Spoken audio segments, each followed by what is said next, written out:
이번 시간에는 우리 매크로 기록 대화 상자에 대해서 같이 한번 살펴보도록 하겠습니다. 자, 우리 매크로 기록 대화 상자에 보게 되면 이제 매크로 이름을 지정해라 그렇게 나오죠. 그때 이제 우리가 매크로 이름을 별도로 지정하지 않으면 매크로 1번이다, 매크로 2번이다, 3번이다, 4번이다 해서 이렇게 이제 자동적으로 그렇게 부여되는 이름이 있어요. 그런 이름을 써도 되지만 우리가 사용자가 임의로 우리가 이름을 지정해서도 사용할 수 있습니다. 그때 이제 우리가 매크로를 만들 때 조심할 거는 이제 요거 하나요. 동일한 이름이 있어서는 안 된다. 한 집안에 형하고 동생하고 있는데 형하고 동생하고 이름이 똑같으면 안 되겠죠? 그거랑 이제 똑같다. 그렇게 이제 생각하시면 돼요. 그때 이제 매크로 이름을 지정할 때 매크로 이름은 반드시 첫 번째 글자는 반드시 문자로 그렇게 지정을 꼭 해줘야 돼요. 그리고 이제 두 번째 글자부터는 이제 문자가 됐든 숫자가 됐든 아니면 밑줄 문자가 됐든 이런 것들을 우리가 사용할 수 있습니다. 그리고 우리가 매크로 이름 지정할 때 이런 특수기호 같은 것들 있죠. 이런 특수기호를 넣어서는 안 되고요. 그리고 공백도 우리가 매크로 이름으로 사용할 수가 없습니다. 그 얘기는 이런 특수문자 못 쓰고 매크로 이름 중간에 우리가 사이틱이라 할 수 있다 없다? 없다라는 거 정확하게 구분하셔야 돼요. 그리고 우리가 매크로 이름 지정할 때 이제 영어를 쓰잖아요. 그때 영어를 쓸 때는 대소문자를 구분하지 않습니다. 이렇게 해서 이제 이름을 우리가 지정하고 나서 우리가 매크로를 계속 사용해요. 사용하다가 내가 만약에 중간에 이름을 바꾸고 싶다. 그때 이제 우리 매크로 이름도 변경할 수 있습니다.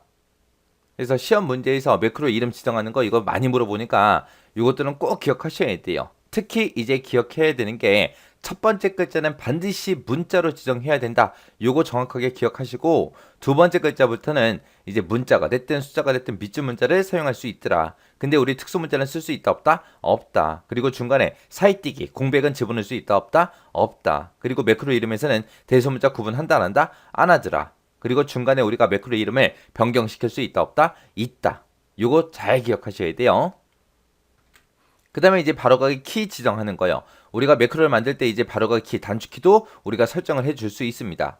그때 이제 바로가기 키를 우리가 조합해서 만들어 줄 때는 영문자만 가능해요. 영문자만 가능해요. 한글 안 돼요. 숫자도 안 돼요. 영문자만 가능합니다. 기본적으로 우리가 이제 단축키, 바로가기 키를 만들게 되면 기본적으로 이제 컨트롤과 조합으로 이제 만들어지는데 만약에 바로가기 키를 지정할 때 영문자를 쓸 때 이제 대문자로 우리가 지정을 하게 되면 자동으로 이제 시프트가 덧붙습니다.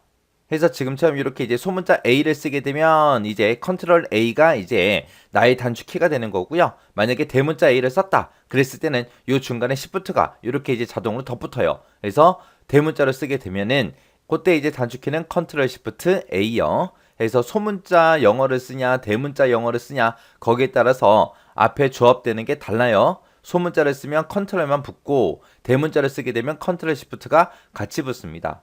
이런 바로가기 키는 내가 한 번 지정했다고 해서 죽을 때까지 쓰는 게 아니라 중간에 우리가 수정도 가능해요. 내가 만약에 매크로를 만드는데 내가 여기다가 이제 C라는 글자를 썼어요. 여기다가. 그러면 컨트롤 C가 우리 매크로 단축키가 되겠죠. 근데 원래 우리가 컴퓨터를 사용할 때 컨트롤 C가 보통 뭐 하는 거예요? 우리 복사할 때 쓰는 단축키죠. 그러면 이제 그 단축키들이 서로 충돌이 일어날 거 아니에요? 그때 이제 매크로에서 지정한 그 바로가기 키, 단축키 있죠? 그 단축키가 엑셀에서 기본적으로 지정되는 그 단축키보다 우선합니다. 우선해요. 그래서 내가 만약에 여기다가 A가 아니라 만약에 C라고 썼어요. 그리고 나서 매크로를 다 만들었습니다. 그 후부터는 이제 컨트롤 C를 누르게 되면 복사가 되는 게 아니라 우리 뭐가 된다? 매크로 실행이 되더라. 그래서 매크로 단축키가 우선순위를 갖습니다. 그 다음에 이제 매크로가 저장되는 그 위치도 우리가 지정할 수 있었어요. 그 위치에 보게 되면 이제 개인용 매크로 통합 문서라는 게 있고 새 통합 문서라는 게 있고 현재 통합 문서가 있고 이렇게 세 가지가 있습니다. 우리가 개인용 매크로 통합 문서 이걸로 이제 저장을 하게 되면 personal.xlsb 여기에 이제 저장이 돼서 엑셀을 실행시킬 때마다 매크로를 이제 사용할 수 있습니다. 그때 이 파일은 우리가 엑셀을 실행만 시켜도 항상 열리기 때문에 우리가 별도의 워크시트를 열지 않은 상태에서도 우리 매크로 실행이 가능해요. 해서 개인용 매크로 통합 문서로 저장을 시켜놓게 되면 모든 통합 문서에서 우리가 전부 다 이제 사용을 할 수 있더라. 그 다음에 이제 새 통합 문서라는 거는 새로운 통합 문서에 매크로를 이제 만들어서 사용할 때 이제 지정하는 거고요. 현재 통합 문서다라고 하게 되면 말 그대로 현재 작업하고 있는 이 통합 문서에만 적용을 시킬 때 사용하는 게 현재 통합 문서요. 그 다음에 이제 매크로를 우리가 실행하는 중간에 만약에 매크로를 내가 중지시키고 싶다. 그랬을 때는 우리가 키보드에서 ESC 키 있죠? 그 ESC 키를 누르게 되면 매크로가 중간에 실행 중지가 됩니다. 요 매크로 기록 대화 상자에 대한 문제가 매번 출제가 돼요. 매번 출제가 된다고 생각하시고 이 내용들은 반드시 숙지하고 지나가셔야 돼요. 매크로가 나오면 여기서 이 대화 상자에 관한 문제가 엄청나게 나와요. 이 내용들은 꼭 숙지하고 지나가시기 바랍니다.